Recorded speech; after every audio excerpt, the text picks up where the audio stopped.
Hi, I'm Brittany Wilmore and welcome to a special edition of Is It Art Yet? Now, normally we would be talking about the process of arts through demonstration and insight from Houston Community College students and professors. And we're still going to do that, but first we're talking about bringing fine arts back into middle and high schools. Fine arts include the areas of dance, theater, art, and music. Now, I have two very special guests who are going to talk to me about this, and both of them have plenty of experience in this area. Herman Lee has been an educator and administrator in Fort Bend and Houston school districts for 30 years, 15 of those years spent teaching music, and now works as a professional musician, educational consultant, and professional service provider for the Texas Center for District and School Support. Quite a bit going on there, obviously very accomplished.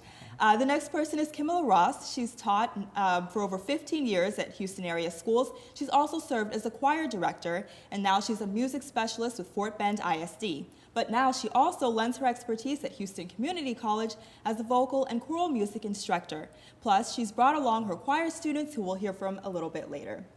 So I'd like to welcome you both here on the show. Yeah, thank you. Thank you. Now, to get us started, the first thing I would like to talk about is UIL. It's for those at home who don't know about it. It's the University Interscholastic League, and it's a big deal here in Texas. I remember competing in it myself for journalism. So, Kimla, if you could give us a little bit of background about UIL, why is it important? Well, UIL is important because it is an accountability process. And the thing about UIL is directly aligned to the TEKS and the curriculum, the music, the orchestra, choir, band, dance, everything is aligned. And also the TEKS are integrated with other subjects such as math, science, reading. So it's very important. It's a way of getting students a well-rounded education. UIL monitors that. They make sure that they're getting that in music and make sure that it's aligned across the district, across the state, and that everyone is getting the same type of instruction. And you mentioned the TEKS. Is that the TEKS, kind of like the tax, but for? Can you go into that, Herman? Of course, it's for, like in any subject area. The TEKS is really the essential skills or the knowledge that the kids will have to really accomplish to be able to say that they have met the standards. And that's, again, in any subject area. It would be in English, math, science, social studies, and the same thing is set up for fine arts in those particular subjects. So what benefits do students get from competing in this contest, in the UIL contest? They learn how to read music, and those skills are very important because they exercise thinking skills, higher level thinking skills. They learn how to process, they learn how to analyze, they learn how to work together as a team to get it done. It's like a problem they have to figure out on the spot. When they go to UIL, they get a piece of music they've never seen before, and they have to together figure out what that piece is supposed to sound like. Well, to help the students here in the Houston area get used to what they're going to see at UIL, HCC Central hosted the first choral music festival, and you played a huge role in that because you organized it. Briefly tell me how that came about. Yes, we went out to visit some of the schools in the area. Last year, Ms. Hines, Susan Hines, she wanted me to make contact with them because that's one of the initiatives for the campus, for HCC, is to connect with schools in the community, public school systems. And I went out and I visited HISD and I found what their needs were first. And their need was preparation for UIL. They had some concerns about getting the right instruction to the students. So we wanted to join in with them and help them meet those needs. And that's where the Choral Music Festival came from. And that's where the choral, yes. And HCC TV actually went out there and covered it to see what it was all about, and here's what happened. Practice makes perfect, and that's exactly why Houston Community College sponsored its first choral festival at Central Campus.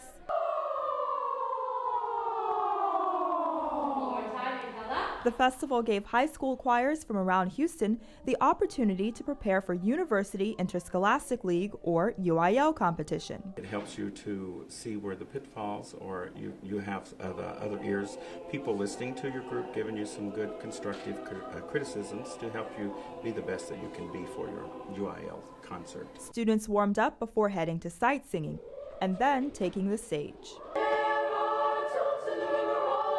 After their performances, students heard feedback from UIL judges. and south.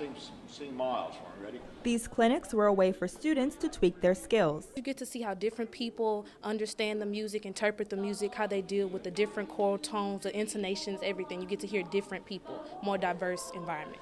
For me and like for the whole choir, it means like a lot to get good on your vocal skills and try to do your best, because they're always trying to get their ones on competition.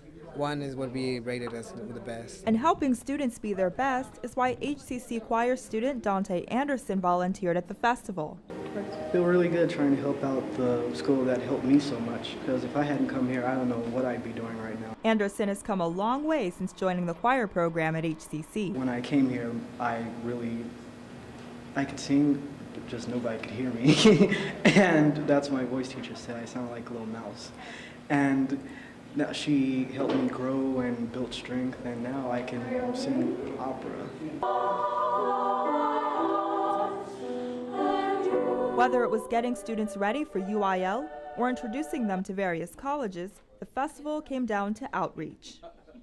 HCC has the desire to reach out into the communities and to assist, and that's what we've been doing, and that's what we've been able to do. And it's helping them to come into our school and to realize that there are other options for education. HCC hopes to have the festival again next year and eventually include middle school students. So that was the Choral Music Festival, and I think it's really a great advantage to have it here, because students are faced with looking at things for the very first time, like the sight reading process, for example. What kind of feedback did you get on the festival? When it comes to sight reading, they loved it. And just to highlight some things, the students that actually came and participated received 1 ratings in sight reading, because they got that extra push from us. And we brought in professionals from area universities, University of Texas Tyler, HBU, and Lamar University. They came in and joined with us. They have a relationship with HCC, and from that experience, they decided that they wanted to, for students that wanted to continue their education after HCC, they would assist them with scholarships. So it was a great experience for the students, so I'm really happy with the way it turned out. And I think it's definitely something that students need. I mean, going into it, looking at it cold, what are your thoughts, Herman? Oh yes, without question. I mean, it's great that those students who can't go directly into a 4-year university to have this kind of connection to prepare them, and to, the type of work that Ms. Ross is doing, and I'm sure others on the staff, just can give them the foundation that will help them be even more successful when they reach the 4-year college. Well, we're actually going to talk about the whole thing that prompted this in the first place is the fact that, unfortunately, fine arts are disappearing from more of our middle schools and our high schools, and that's what we're going to get into in the second segment. So I want you to stick around, stay with us, because we're going to find out what can be done to stop this and how did we get here in the first place. You're watching Is It Art Yet? And we'll be right back. All right, give me a spot. You know my motto, safety first. They could be dangerous. I think we should call animal control. Animal control? To be safe. Don't worry. Just... I got this. It's a new motto. You don't have to be perfect to be a perfect parent. There are thousands of teens in foster care who don't need perfection. They need you.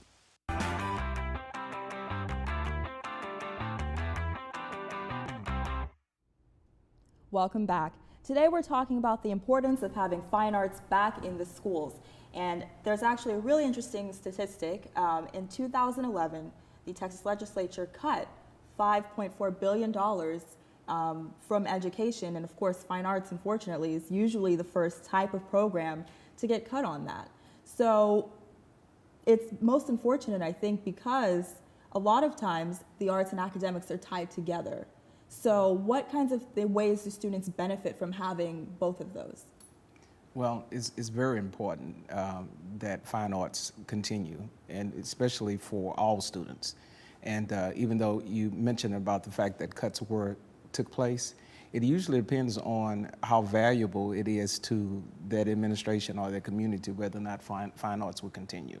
And I think that it's important that we continually even educate the educators and let them know that it is important to maintain those programs. It also helps in certain subject areas, like math, for example.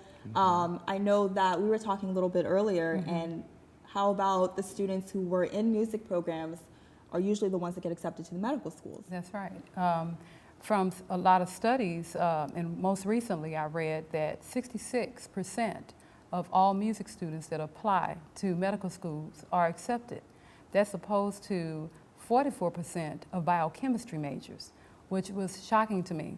And it's so relevant and so amazing that some universities, such as the medical school in Manhattan, found that that they have a program now, and it's called a music and medicine. Music and medicine, and so also students who are exposed to the music-based lessons do well even in the lower levels, so second grade, third grade, because it looks like you need to have that foundation, especially for the primary and the secondary school students before they even reach the college level. What has been your experience in that? You're both educators, so what do you think about that? Well, I think what we have to remember is that when you're looking at fine arts, or you're looking at especially, the music program, that it shouldn't be considered extracurricular. The educational leaders, and mentioning the principals or central administrative offices, they need to realize that it is curricular because it does help. It will help those kids do well in those other courses, especially in math and science, because of the way we teach music, the way it has been taught. And I realized that when I became a principal that it was going to be very important, and I saw those same results when I was principal of a middle and high school, that those kids did do far well if they were participating in those music programs. Well, another area that I know it also really helps in is the SAT, which is the big, daunting test for high school students that kind of determines what university they'll get into or if they even go. And I think it's interesting the effect that it has on students in orchestra and bands. I mean, if you look at those scores that we're looking at right now through the years, they've made into the 2000s, 2100s, and that's out of 2400. Right. So what do you think about how it helps in terms of testing? Well, based on research, it shows that those students that studied quality music programs, that were involved in those type of programs, they tend to do over 100 points better than non-music students. So it's very important. I think that it helps students to think. They learn how to process. They learn how to analyze. They learn how to not just have the knowledge, but they know how to apply. It becomes internal. So it's very important. Even too, one of the charts that we had up showed with the middle school enrollments, for example, those who had taken fine arts courses in middle school had increasing numbers because the schools get rated, as I'm sure most people know, but some may not. They have the exemplary ratings, they recognize, and I think that's also why we have things like the TAKS test, or what is it, STAR now? Yes, STAR test, yes. It's STAR. And then it's the same thing for high school students as well. If you look at those numbers through the years, the blue bar on the graph shows it increasing with fine arts enrollment. So obviously the data kind of shows that this is a big deal. Right, exactly. And when we looked, I went and did some research, and I looked at a few schools, and what I found is high SES schools tended to do much better academically, but then when I looked at the enrollment for fine arts, I found that the enrollment for fine arts on those campuses was much higher than the enrollment than the enrollment at the low SES schools. So it's very important that we make education equal so that we can see the improvement on all campuses, not just one community, but all communities. Well, Herman, I'm going to get your opinion on this graduation, because it's one thing to get through school, it's actually having students go out and that retention rate. So how do the fine arts help with graduation rates and at-risk students? Well, one of the things that when you go in to work with the campuses that have been rated low or considered underperforming, one of the things that we find out that you need to do is to create a climate in which kids want to be there. Right. So if they are a part of a music program, where that they are actually, that's going to improve the climate because the kids want to be there, and that's already you're ahead as far as improving, moving them toward graduation. And it also is going to bring in parental involvement. That's the other component, that all Title I campuses, you want to make sure that you increase that so the kids who are part of a program. So that's how it benefits from that end, that they can actually be improving the climate. And of course, we're saying if the kids are disciplined, then they're going to do, by being a part of an organization, of a music program, then they're going to do better because they're going to be more disciplined to do the studies that are required to pass their other courses. Well, let's talk about the No Child Left Behind. How has that affected students when it comes to fine arts programs? Pullouts. You know, I started working in Fort Bend, and I was amazed at the number of students that had to be pulled out of their fine arts class. Now, I was fortunate because my principal at the time was a fine arts person, Mr. Lee, and he found a way to make it work. So we were on block scheduling, and we had an enrichment period. And during that enrichment period, we worked something out with the teachers that they were able to come to a choir class that I created for those students, and they were able to continue with learning how to read music. It has to be a quality music program for it to be effective in the academics. So I continued the same curriculum in that enrichment class. And so it worked, but pullouts, they pulled students out to give them extra tutoring for math, for science, whatever the social studies, whatever their weakness is.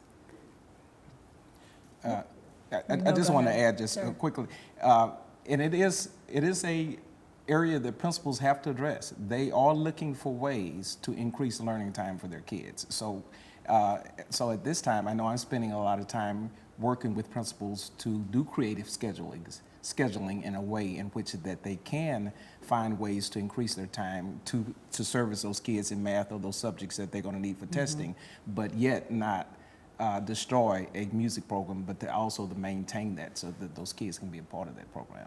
Well, this leads right into my next question. As educators, parents, students themselves, what can be done to help solve this issue? Because we're always going to be faced with budgets and money issues, lack thereof. So what can we do moving forward to help with the programs and the development of them? We have to bring awareness. We have to inform.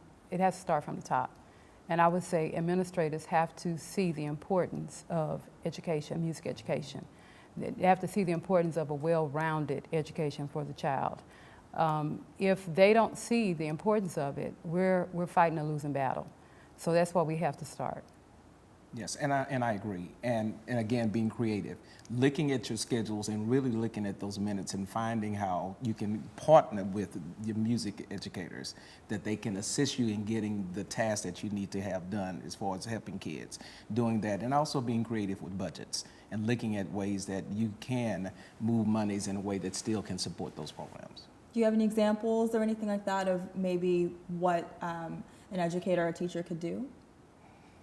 Well, as far as again, when I start talking about scheduling, and that would be very detailed in talking about block scheduling or modified schedules, but you can do that where you can play with minutes and you can make sure that the kids are still having their out time and spending the time that they need to develop them as a whole person, and even have those music teachers assist you. And that's another thing that's very important, that the music teachers need to become very knowledgeable of what is required by the state and by what the principals, the tasks that they're going to have to perform, and that they are assisting and that they're not working against what needs to be done. Well, it obviously in middle and high schools lays the foundation for the college level. Right. It sounds like, and it needs to start even younger in elementary school. Right. and which I think is the point as well of why we have the Choral Music Festival and other programs like that. And so coming up, we're going to actually hear from some of the students that we saw in the package who are right at HCC's choir program. So you stick around, please, so that you can see these wonderful students and the music that they have to share, and we'll be right back.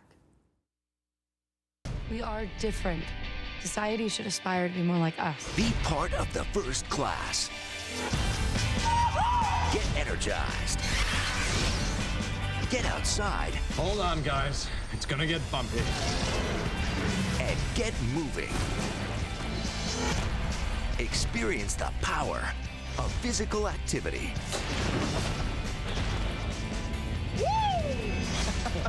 Join the movement at ActionHeroAlliance.com.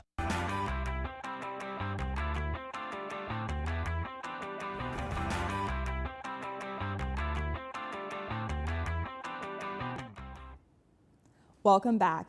We've been talking about bringing the fine arts back into schools. And here at the college level, HCC has plenty of those programs. The one that we're spotlighting today is music. So Kimala, you're a well-known professor in that program. Talk to me a little bit about it. What can students expect? Well, we are there to offer the basics.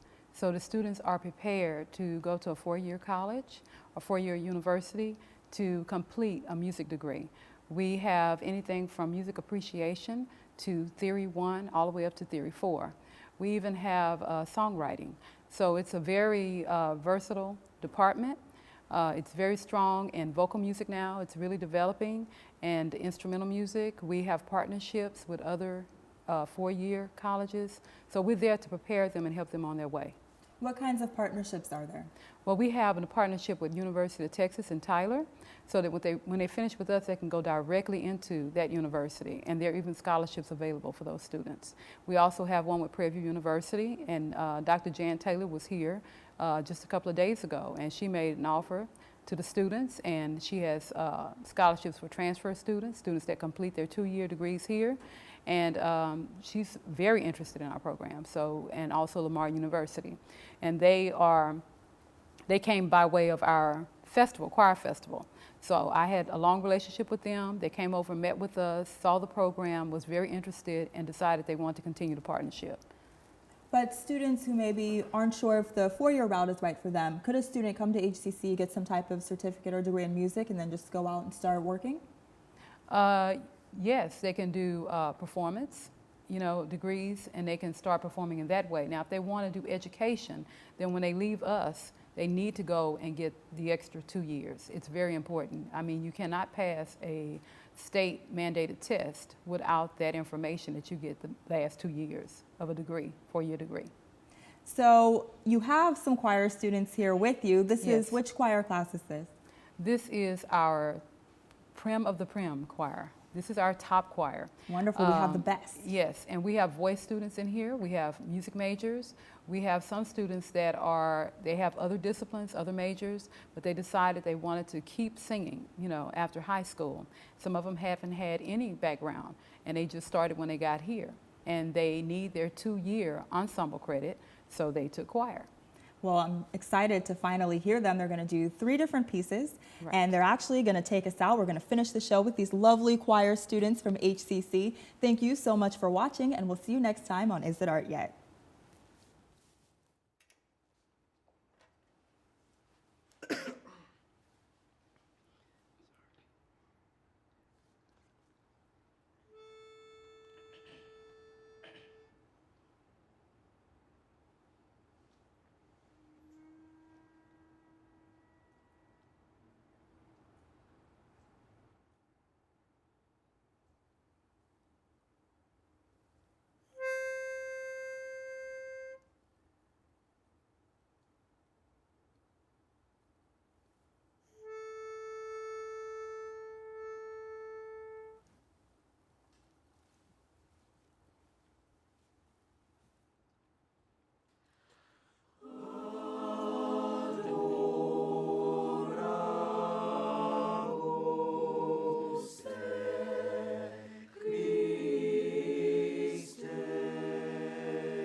slender small love, my flower of beauty fair.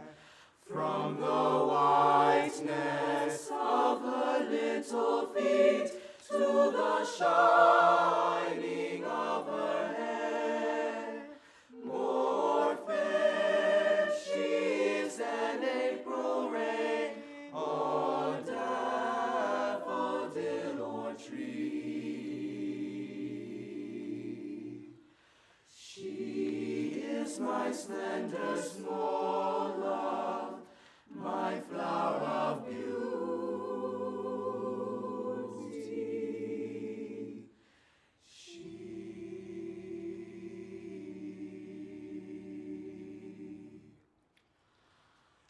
I know she walks in the evening down by the riverside, and the grasses lean to kiss her rose, who soon will be my bride. More dear to me her little head than earth or sky or sea. She is my slender small love, my flower of beauty.